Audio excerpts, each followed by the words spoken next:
Hello guys, ये है मेरी माँ। इनको कैंसर है। अभी इनका सेकंड स्टेज है, इसलिए सारे बाल झड़ गए। जो भी है उसके बाद मेरे लिए खाना बना के दिया मम्मी ने। उसके बाद मैंने मम्मी को गुड बाय बोला और काम पे जा रहा था, तभी देखा कि मम्मी पीछे खड़ी हुई है। उसके बाद दुकान में जाके देखा तो माल आया था, उसको थोड़ा इधर उधर कर रहा था। तभी सोचा था भाई, जिस उम्र के बच्चे भाई स्कूल जाते हैं, मैं अपने पूरी परिवार की जिम्मेदारी उठा चुका हूँ। सारा दिन बस मेहनत करता हूँ इसी उम्मीद में कि मेरी मम्मी को कोई तकलीफ़ ना हो। उसके बाद भाई भूख लगा था, कुछ खाने के लिए एक दुकान में गया तो प्यारी सी एक बच्ची से मुलाकात हुई।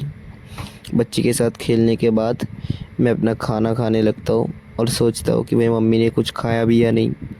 यही सोचते सोचते जब मैं दुकान जा रहा था, तब कुछ बेसहारा लोगों को देख के भाई सच में बहुत बुरा लगा। भाई थोड़ा सा सपोर्ट कर देना यार, प्लीज़।